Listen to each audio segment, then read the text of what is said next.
Iranians have already promised that the next response will be much more harsh and much more devastating than before. Netanyahu knows this. His whole objective is to get the Americans to enter the war. He doesn't care about the United States. He's willing to sacrifice the United States and Europe for his own selfish interests, and he's willing to sacrifice the Israeli regime for his own selfish interests. But the problem is that if the United States enters the battle, then not only will U.S. bases in the Persian Gulf will be destroyed by the Iranian military, and that's very easy because the Persian Gulf is very small. The resistance in Iraq will sweep the Americans away, but most importantly, the oil and gas assets in the Persian Gulf owned by these Arab dictatorships that are hosting these bases, they will be destroyed. And therefore, there will be no more oil or gas coming from the region. That will lead to a global economic collapse, worse than 1929, and it will affect everyone's lives for decades to come. So there is a sort of balance of terror between Iran and the United States. It would not be smart for the Americans to enter the battle force, and I think there are sane people in the United States who recognize this, but I think that's what Netanyahu wants to do.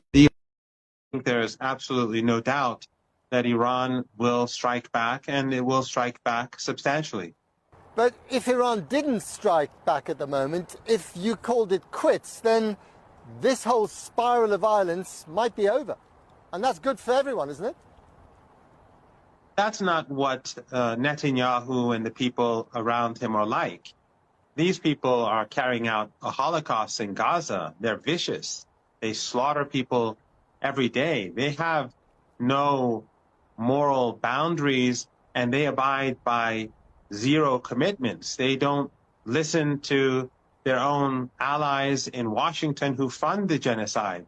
So obviously the only way for the Iranians to stop this is to slap down Netanyahu. Otherwise, the only other solution would be for the West to yank hard on his leash, but they're not going